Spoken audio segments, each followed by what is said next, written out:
Hello, and welcome to another edition of IWF's digital programming. We are hosting events every week online to familiarize you with some wonderful women and talk about the tremendous strides they are making in technology, policy, culture, and other areas. I'm Jean Mazur. For those of you who don't know me, I'm a journalist who's worked with IWF for the past 6 years to help develop and deliver their global programming.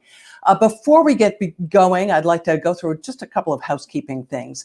We want you to participate. You are joining us from all over the world. This is a fantastic opportunity. And you will see at the bottom of the screen under our images the words "Ask a Question." Tap on that and you can type in your question there. We'll get to as many as we can. Also there, you can upvote the questions of some of your colleagues. If there's a question that you too would like to hear answered, let us know there. In addition, on the side of your screen, there is a chat function. If you find that distracting and you want to minimize it, if you tap the top of it, you'll see a little caret. This allows you to minimize the chat function, or you may want to engage there with your fellow IWF members. Feel absolutely free to do that. So let's get going. We have all watched COVID-19 move from China to Europe to the Americas. And the World Health Organization is now saying that the next epicenter may well be Africa, with its population of 1.3 billion people. So what does the pandemic look like from there? How are they preparing for its impact? What do they think of the international response there? And could what's happening permanently change global perspectives and global relationships? We have the perfect guest to talk about all of that today. Let me introduce her now. She is Dr. Grace Naledi Mandisa Pandor. She is South Africa's Minister of International Relations and Cooperation. She has been a member of South Africa's Parliament since 1994, representing the African National Congress Party. She has been acting president of South Africa 3 times. She's held a variety of national posts within the government. And here's the most important part. She's a founding member of IWF South Africa and has been a member for decades. Minister, can you hear me? Yes, I can. It is wonderful to have you with us. Let's start, if we could, by talking about South Africa specifically. What impacts are you seeing from COVID-19 right now? Well, we have the pandemic in South Africa. It's begun to affect our communities. Our numbers are rising, at a level that we think we're managing at the moment, but we are worried that a peak is looming. When we identified the first cases of COVID-19, we put in place a lockdown immediately as government within a week of identifying a number of cases, which began as imported cases and then began to be domestic infections within our territory. So we introduced a lockdown, and we think that that was a good decision. At the time, some felt that we were too hasty, that the government was going to be restricting citizens' rights and shouldn't move in that direction. But I think now the feeling is it was the right decision to take. It has had quite an impact on our population and on business in particular. Presumably a severe economic impact on South Africa. Talk to us a little bit about that. Well, certainly businesses have had to be closed for the period of the lockdown. We had set it event initially as a 30-day lockdown, but after as the 30-day period was approaching, given the numbers that we were seeing and a loss of lives, we decided as government that we would extend by a further 2 weeks. And today is the last day of that period. What we've done is government has now announced to the nation, and there's broad agreement on this. I must say, one of the things we've done through our president is ensure that we are in touch with the population on a consistent basis. We are in what we call level 5 of the lockdown. Today is the last day. That is a total shutdown. We are moving to level 4 from tomorrow, 1st of May, and that involves some opening of workplaces in certain sectors, but with very strict regulation and requirement for safe practices and consistent screening, monitoring, and testing. So there will be some opening up, but it's very constrained. It's done on the basis of regulations. Everyone is aware of what the rules are and which sectors will be allowed to open. For example, restaurants will be allowed to open, but only for delivery. No sit-in, no collection will be permitted. We do have the police force assisting with ensuring we manage isolation as prescribed in our laws. And the army is also out in quite a large presence for the first time since we achieved democracy. I also understand that your government has been proactive about sending health workers out into communities and setting up pop-up clinics to serve the population. Talk to us a little bit about that, if you would. Well, 3 weeks ago, we decided that we needed to get a better understanding of the levels of infection broadly in South Africa. And so we began a program of community testing. We have 50,000 volunteers. We want to grow that number to 100,000. And in the past 3 weeks, we got a report on the 28th of April that we've tested 185,000 people.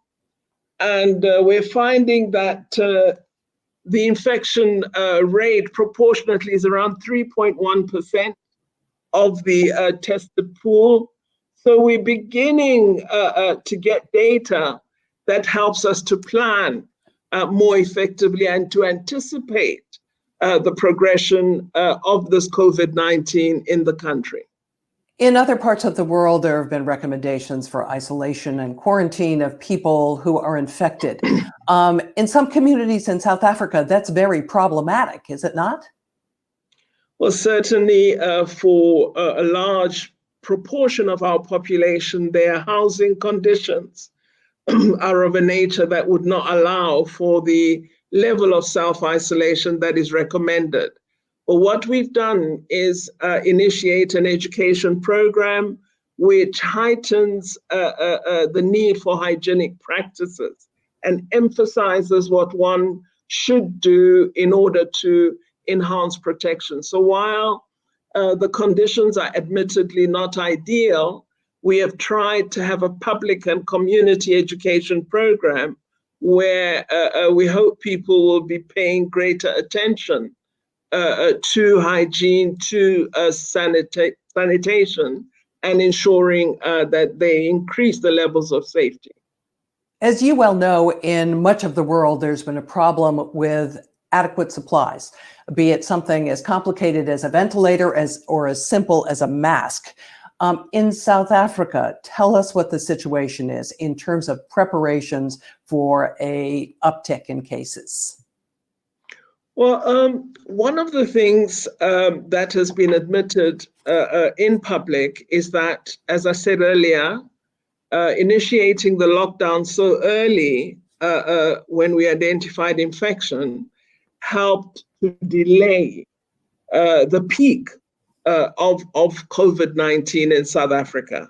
We are anticipating that as winter approaches, we are going to see a far more rapid rise in the numbers of infected.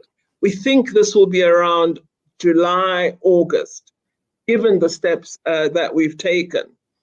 What has caused us great worry is that we don't have sufficient ventilators should the peak lead to many patients who require that form of care.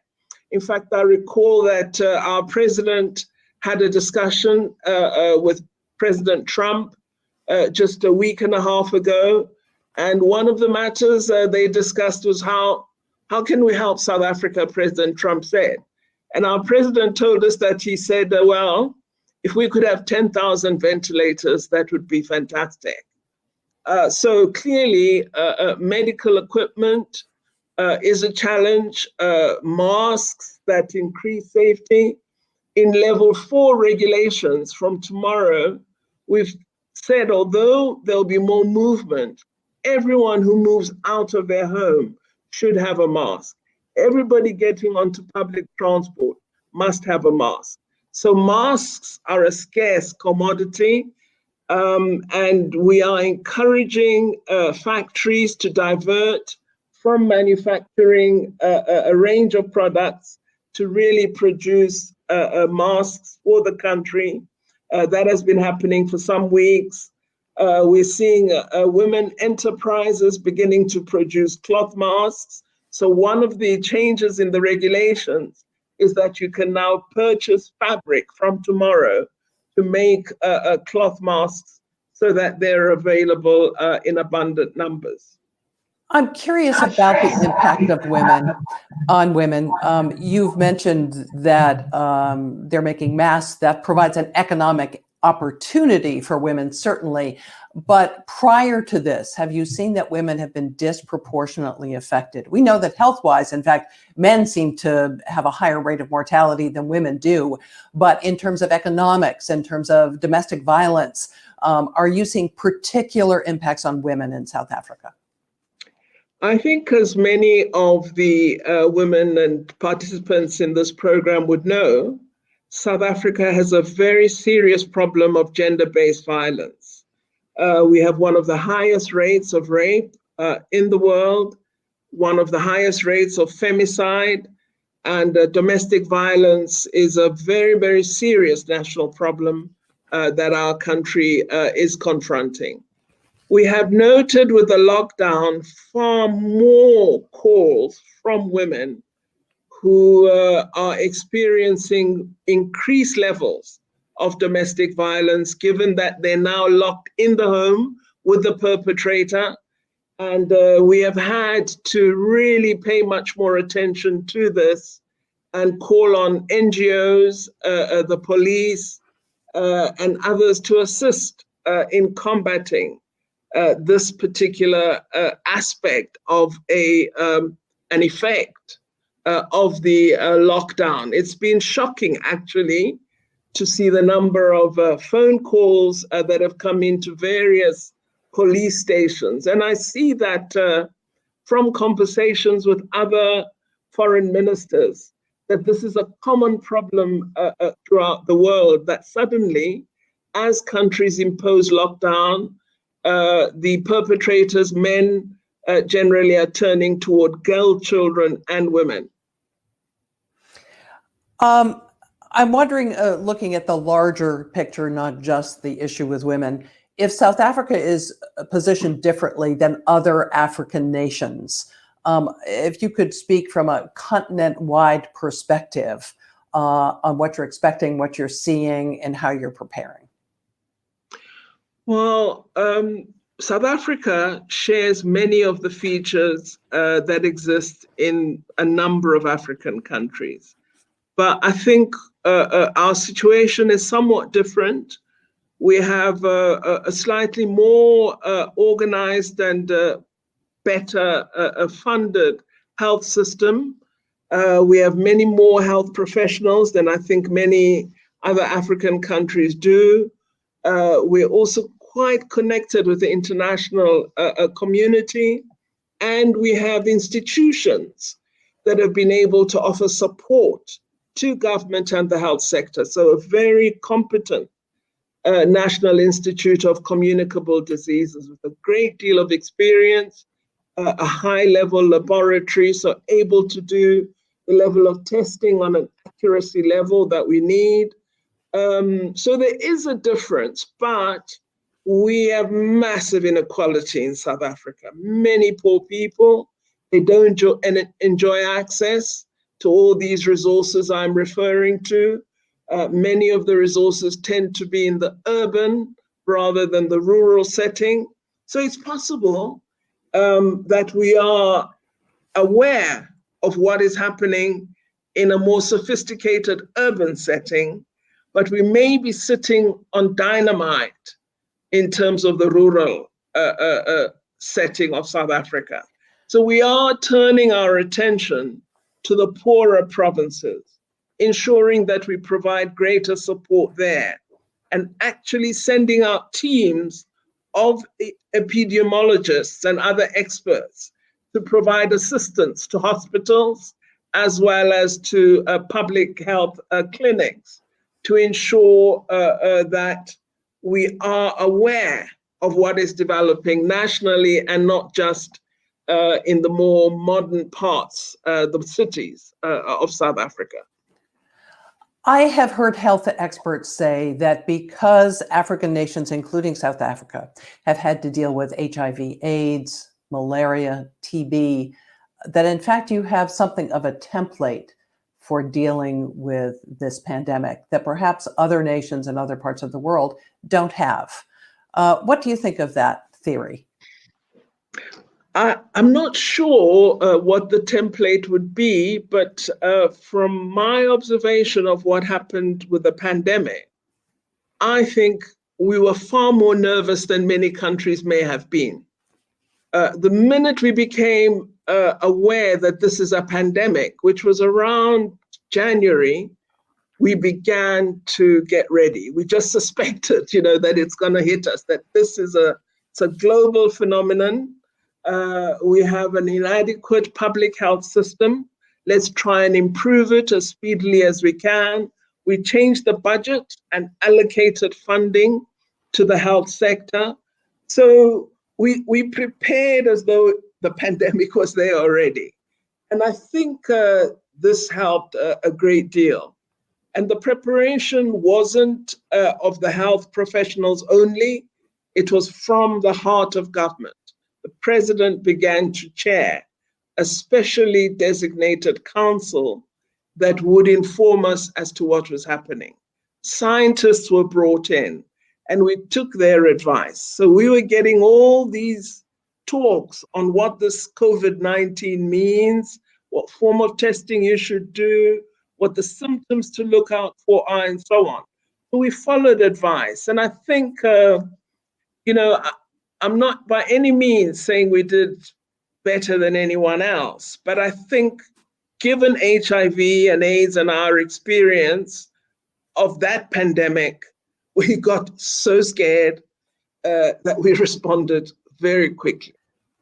You have a very high rate of HIV/AIDS infections in South Africa. What could this pandemic mean in terms of treating those infections? Will resources be diverted?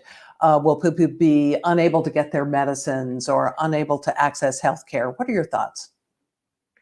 The key lesson has been the insistence by the Minister of Health that actually ensuring that HIV positive patients have their medication is a further protection for us. That if we don't do that, their immune system would become weaker and they would then become part of the tragedy of this pandemic. So we've tried to ensure that we have sufficient supply. We noted during the lockdown that some patients were not coming to collect their medication, and we issued a public statement, a public call that they must come, they should keep up their medication. Another impact of the lockdown is, of course, people are not working, and so some are not earning a normal wage. We have made food parcels available, imperfectly in some areas, but the efforts are there.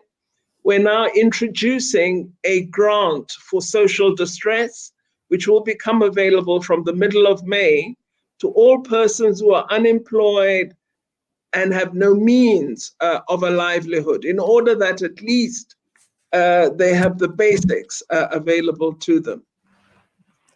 I have read that famine is a real fear. In fact, I saw one quote from somebody, an Amnesty International official, who said, more people will die of hunger than of coronavirus. Do you share that assessment? Yes, certainly. I think we're very worried about that. In South Africa, we allowed during the lockdown that farmers continue to function because we have recognized that food security is an important issue. So we've tried to ensure that supplies remain available. And initially, we closed down all forms of transport. But then we realized that this would cause great harm to the region, to the countries that rely on exports from South Africa. So we allowed transporting of goods across borders. We've had lots of lessons. Initially, your thought is protection of yourself and the country. But then you realize you have a responsibility to the region, you have a responsibility to the continent. And so we've had to open up and ensure that we don't close in a manner that causes harm. But we are aware and we do believe that we're going to have a serious a gap in terms of food security. And that will be continent-wide? That will probably be continent-wide. I think there are countries that have a strong agricultural sector that are ensuring, because we've discussed it with the leadership of the continent, that we should ensure that agriculture continues to function so that we don't find our people in terrible circumstances. I think there will be some countries, particularly the poorest, that will need assistance. We've had drought in some countries. We've also had a locust invasion in different parts of Africa. So those countries may need aid, they may need help. And those of us who have a higher production of basic agricultural goods should stand ready to assist. Given the disease, the economic dislocation, the possible impact on food supplies, do you think there's an increased risk of social and political upheaval that results? Well, certainly. One of the things that we've seen are in some parts of South Africa once or twice, but I think other countries, food riots or people, looting supermarkets, grocery stores. But the most surprising development has been the banning of the sale of liquor. And you've had looting of liquor shops, quite a surprising degree. So on the food question, I think the food parcels have ameliorated the impact, but there are calls for more food. There are people saying they're going hungry. There are parents complaining their children got meals at school. Now schools are closed, children are hungry. So much more must be done to ensure that there is access to food. And we are broadening the programs of social support in order to cover this. I think there are many countries on the continent that cannot do what we are trying to do. They don't have the means. We've established a COVID-19 emergency fund under the auspices of the African Union. South Africa is chair of the AU at the moment, and several countries have made contributions. We've been very pleased that many countries, even small amounts, 500,000 US dollars, $1 million, and so on. These will make a difference to countries that really have no means to add to their resources. We also, of course, have called on institutions such as the International Monetary Fund, the World Bank, to give consideration to debt relief for countries that have large loans with them, in order to give African countries the fiscal space to have some resources to invest in the economy and to invest in the public health system. If we don't get that relief, I'm afraid Africa is going to be taken back for decades. We had begun to really make great progress. And if we don't get the help we're asking for, I think many countries are going to be in the most terrible circumstances. I do want to talk some more about that international response to Africa. Before I do, I know you have spoken about terrorism and jihad on the African continent, and that it over time has been increasing. Let me ask you again about the pandemic and whether it potentially has an impact on those forces at play in Africa. Well, I think people who are terrorists just don't care about what they do to any country or any person. They're just terrible people. We are seeing in some of the countries on the southern part of Africa, we have one country, Mozambique, where there appears to be an incursion by an Islamist group that is attacking small villages and towns, and there have been a number of deaths. We have begun to have conversation about collaborating in our security and intelligence divisions in order to provide support. But I think such people really don't care about human beings in a humane fashion. And does this give them an opening, a space to exploit, to increase their reach and their influence and their recruitment? If we don't factor them into our planning, yes, certainly they will get space, because if we don't ensure that our borders are protected as we close them, and that our intelligence divisions are working very hard to keep an eye out on movement of funds or movement of persons who should not be ordinarily in our countries and our region, then yes, there's a strong likelihood. I do want to pivot now to talk about that international response. There has been a sense that many countries have turned inward. They are addressing their own response to the pandemic rather than thinking in a global fashion. Do you feel the impact of that in South Africa? Well, as Minister responsible for international relations, I have to say that I've not felt alone. I've been in touch with colleagues on a daily basis. Colleagues call or I call. We have groups of ministers that meet on different issues. There's a collection of countries that are supportive of the promotion of multilateralism, the strengthening of the UN and UN institutions. We speak almost every week. Quite a number of countries are part of that group.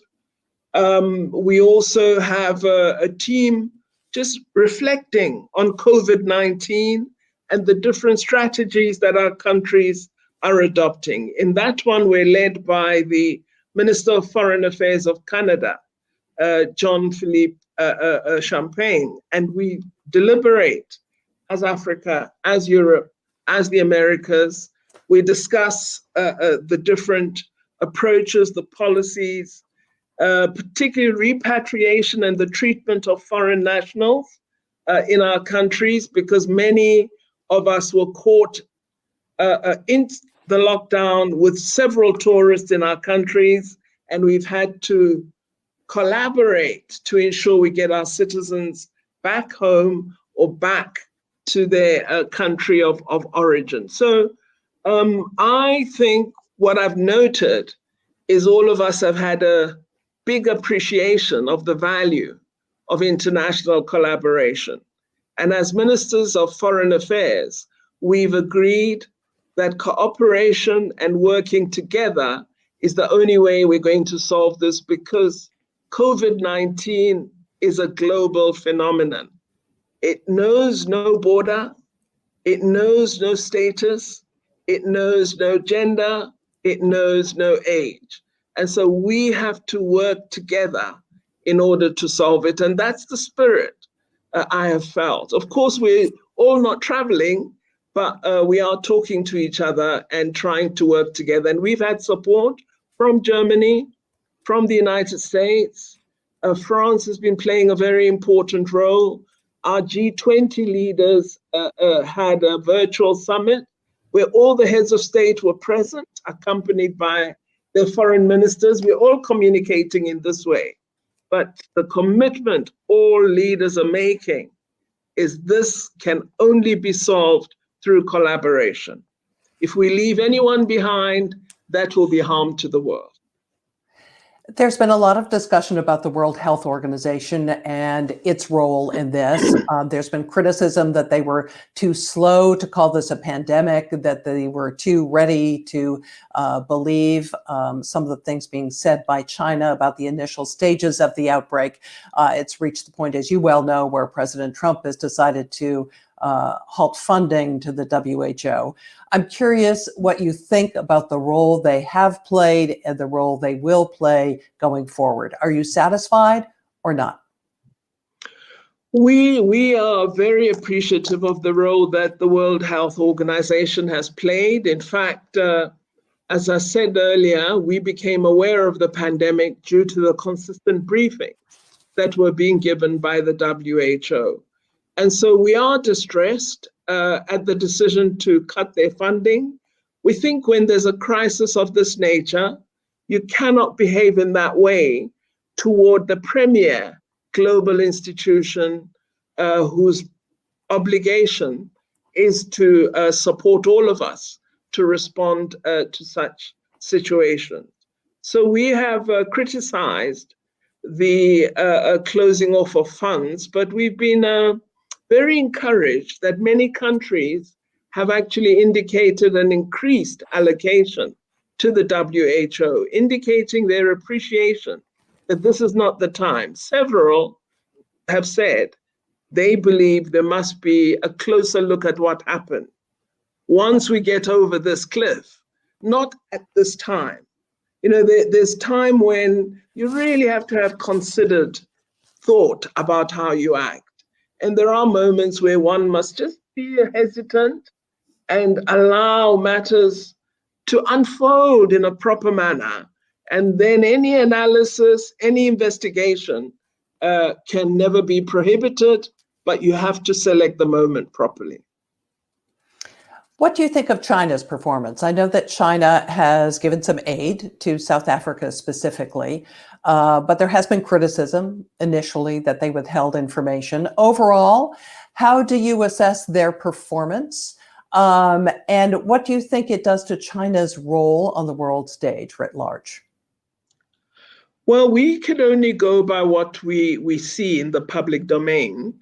With respect to China, I think early on, they did indicate that there was a problem in Wuhan. And I think the lockdown was an example for all of us.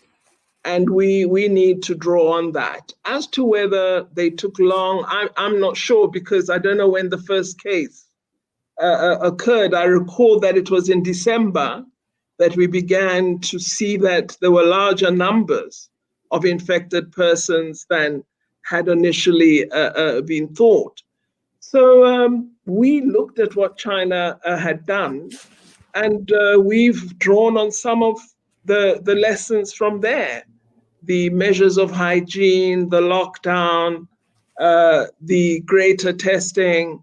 So, that inquiry which will ensue once we've overcome this problem will tell us whether there was any form of deception. But we don't believe at this moment that there was. I'd love to take some questions from some of our IWF members.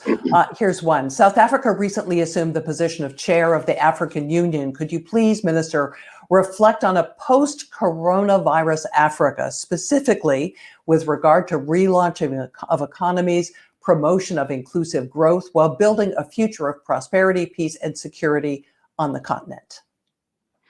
Well, one of the goals on our agenda as chair was putting into effect the African Free Trade Area Agreement, where we want to make this 1.3 billion an African client base. We were working on the conditionalities associated with that. We were developing the tariff structure, the tariff regime that would inform that common market of Africa. That has been brought to a standstill, disappointingly for us, because it was a major undertaking that we devoted a great deal of attention to.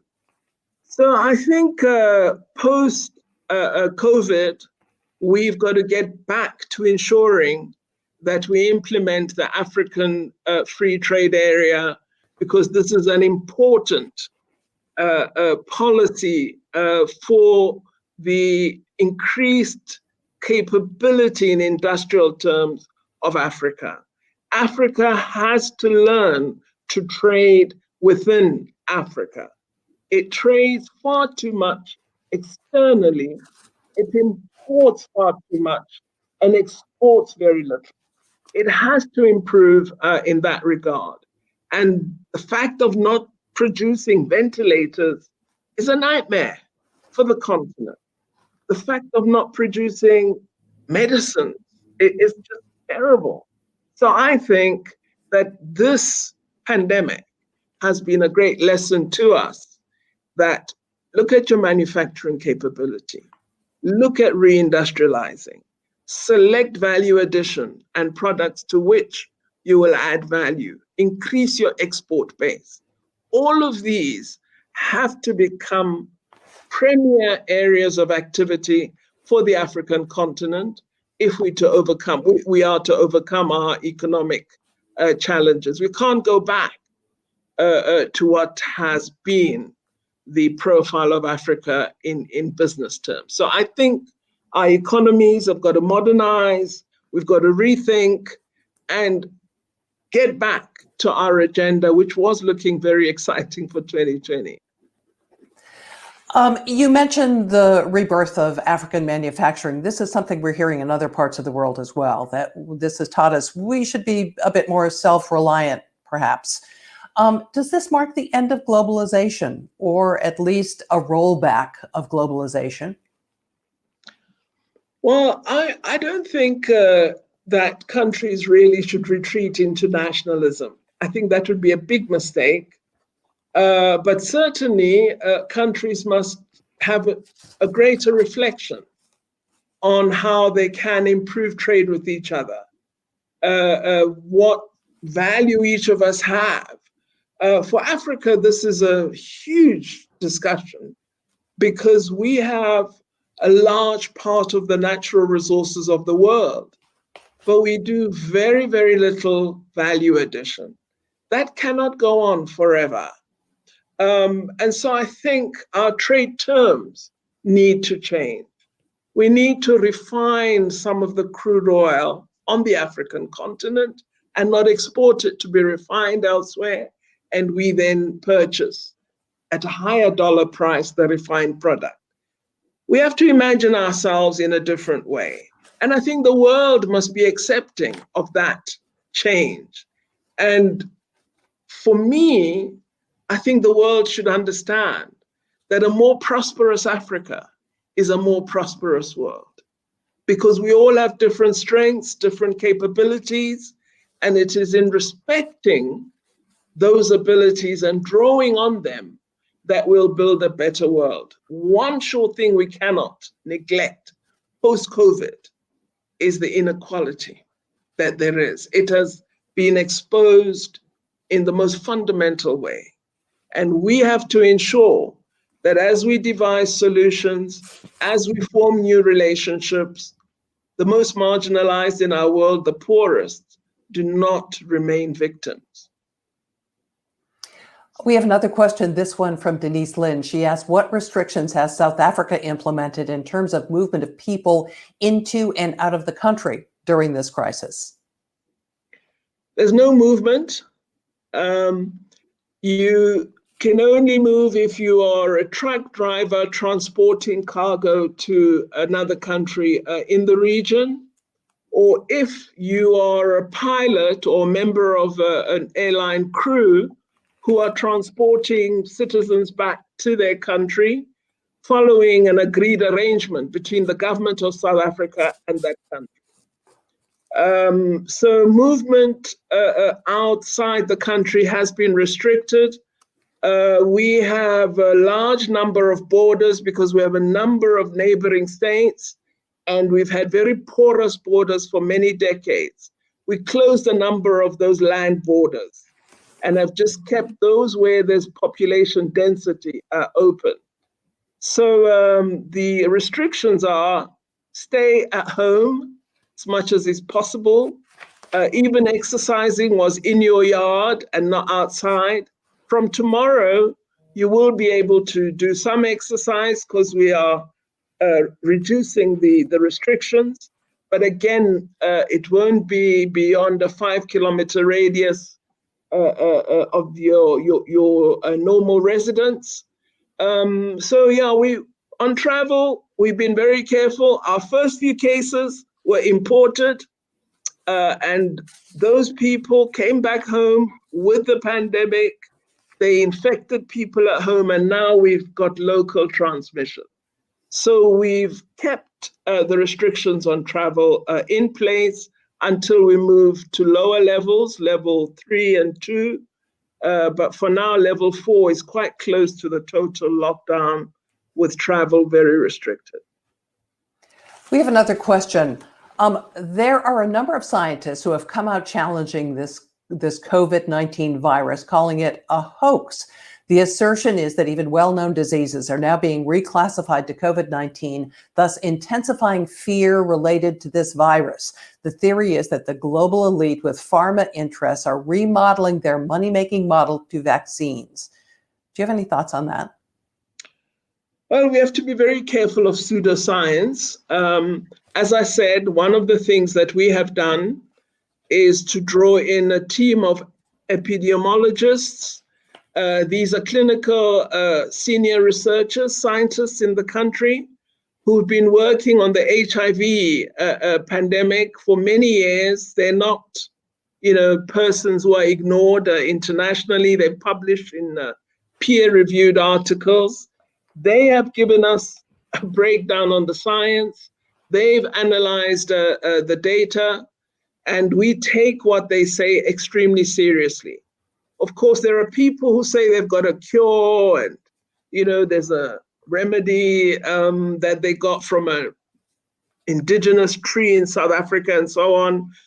We would say take it to a proper laboratory. Let's have all the properties of that remedy tested. And when scientists say it's safe for human use, then we will consider it. So we're very serious about science because we believe that's critical. There is a lot of disinformation out there, however. The World Health Fake Organization news. called it, infodemic is what the World Health Organization has called it. Has it been particularly damaging in Africa? I seem to recall that there was some information relating to the fact that Blacks could not get this disease. Yeah, because it took several months before we identified the first few cases. So December, January, February, there's a lot of talk about COVID-19, and we weren't seeing any cases. And then, the story began to develop that it's not going to touch us, as Africans. But by the end of February, we knew it was here. So we have said to everyone, all of us are vulnerable. What we were concerned about are, some religious institutions would say things like, the government can't tell you whether to go to church or not. You must come and worship. So one of our worst situations in one region of the country has resulted from a church gathering which had international visitors. And I think some of them were infected. They infected some. And then the congregants who'd been at this conference infected people at home. So it just grew into over 90 people in a space of a week and a half. So I think we must learn from the experiences of other countries. Scientists have told us about super spreaders, for example, people who go to a public event and then go to another meeting where a lot of people are present. And then it just spreads and spreads. So we are drawing on all the lessons that we have access to in order to inform the public. In the end, it's the decision of our people, because we don't want to imprison you or, put you in chains. You either follow what the government is saying to keep you safe, and we've made it clear that we're asking you to protect yourself so that you protect others. There's another question asking, is there any evidence that malaria prophylaxis and the BCG vaccine used for TB prophylaxis for decades is showing any protection against COVID-19 in South Africa, even by observation? Well, we've not bought into the malaria treatment matter. In fact, we think that's a very strong drug, and we worry whether it should be considered for use against a virus whose character none of us understand. We know with the HIV pandemic, for example, that the virus mutates consistently, and that the assumption that one treatment can overcome this ability of the virus has been proven to be untrue by the fact of research. So again, I think we would wait for the scientists to do work in order to show us that BCG offers a particular protection or any other immunization, and that there are certain drugs that may be more efficacious than others. We don't have the evidence as yet. So there has been some encouraging news about remdesivir, which was developed to fight Ebola. I'm curious if that or some other treatment does prove to be effective, or when there is eventually a vaccine. Are you concerned about how accessible that will be to Africa? This is definitely a discussion that we've been having on the continent. In fact, the chairperson of the African Union, who's President Ramaphosa of South Africa, has appointed an envoy who is assisting with monitoring access to equipment and medical treatments to ensure that we procure as Africa rather than as individual countries, and that we acquire these goods at the best pricing possible for the continent.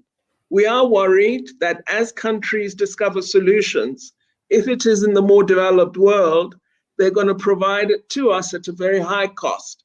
And so we consistently make appeals for equitable access to equipment, equitable access to treatment as well. We've had the experience of pharmaceutical companies that initially charged very high prices for HIV drugs. We had a constitutional case in South Africa. And so this is something we hope the international community would guard against. And I'm sure our powerful women in the International Women's Forum will keep an eye on the conduct of drug companies to ensure that they don't cheat humanity out of a cure. We have a question. I heard there are billions in African COVID-related relief funds being managed and distributed by all male governing bodies. Women, as we know, are disproportionately affected by crises like this. What can women leaders do to ensure that women are part of these government committees? In South Africa, we try to ensure that we have gender equity in all structures that we establish. I'm not aware of the body that is referred to. And if the questioner could provide us with details, perhaps through IWF, we could then look into the matter as the African Union chair. What do you think are the long-term geopolitical implications of this crisis? Will we see a permanent shift in the axes of power globally? I think to some degree that depends on what happens with the two most powerful economies in the world, China and the United States of America. I think they hold much of the fate of the world in their hands, and depending on their conduct, which must take account of their responsibility as powerful economies, the world will thrive or might suffer.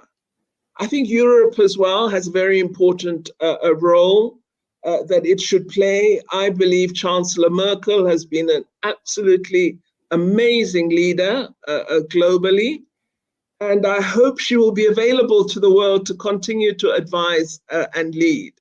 So Europe, the United States, Asia, certainly Japan, China, South Korea, have very important roles that they must play through the international development finance institutions, as well as through supporting the global body which supports all of us in the world, the United Nations.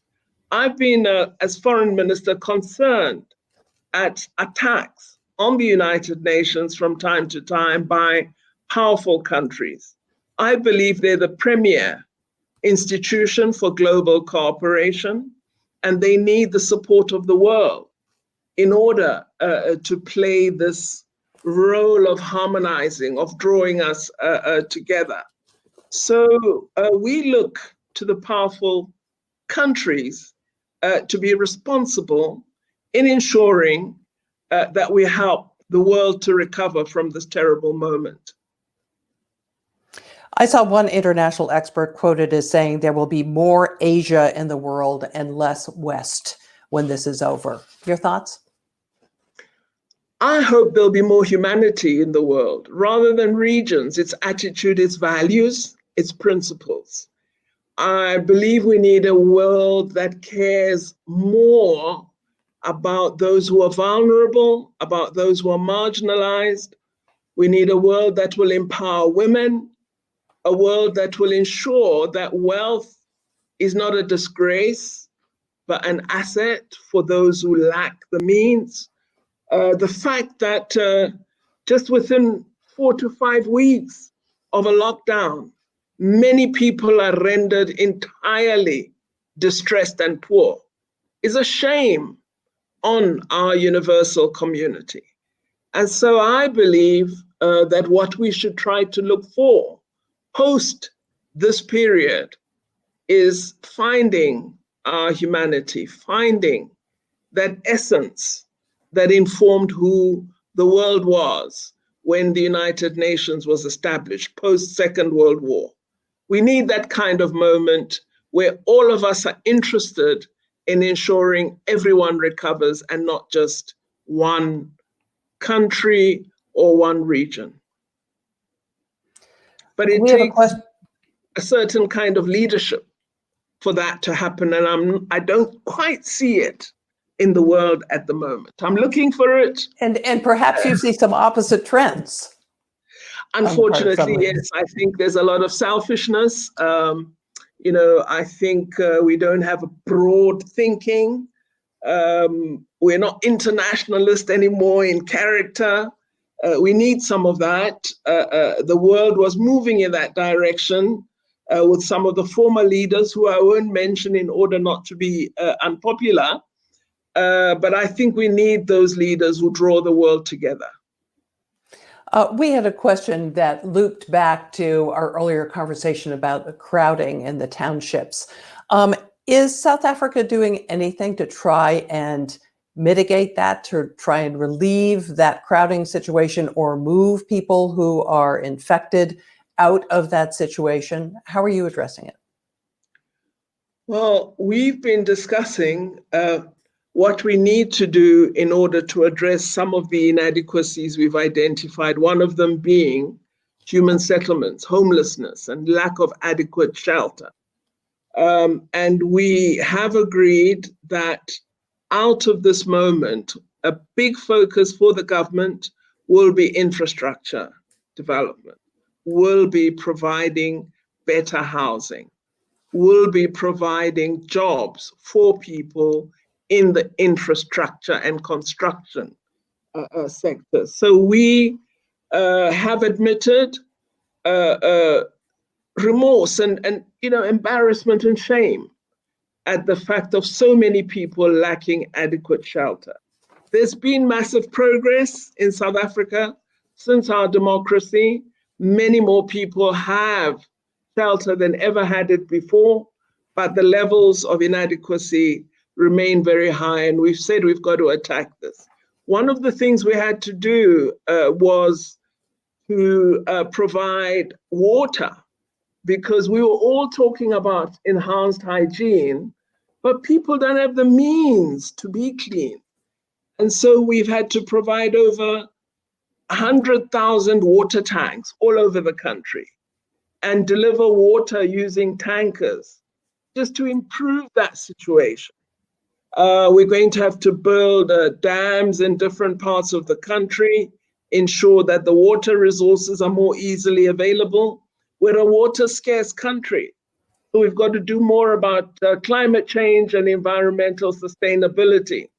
So there are many areas that we are talking about as budget focus areas post this period, and a lot of them relate from what we are observing as we have to tackle this crisis. But alas, some of those changes coming too late to be a factor in controlling this pandemic, like the housing situation. Yes, well, we can make and have made temporary arrangements where there's a need to provide temporary shelter. We've done so. We've had a very big move on providing shelter for the homeless and ensuring that they're cared for, that they're tested, and so on. So there's been a big movement in that regard. But clearly, South Africa has to have a very big housing program, massive, which will address the problems we've identified.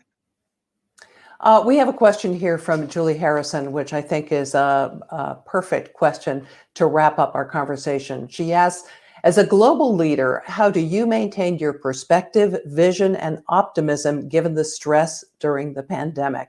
What one thing would you advise other leaders to do for more global well-being? Think about others. That's all I would say. Think about others always, and especially if you have the means. I get calls. I see there's one now there on my phone from colleagues on the continent, and I just when they ask me what South Africa is doing, and I describe it, and you just get that sense they're saying, "Gosh, you're lucky," and it's embarrassing that we can't help as much as we can, but we are trying. As I said, we've put some resources aside for this COVID-19 emergency fund. We also agreed as the government that we will support the African Center for Disease Control. We've also allowed our airline to collect donations worldwide and to distribute these across the African continent. So I think what we were given by former leaders like President Mandela was that South Africa can be different, South Africa can be better, but only if we remember the rest of the world community and our own most vulnerable. So think of others, really. If you think of others, you'll always have something to do.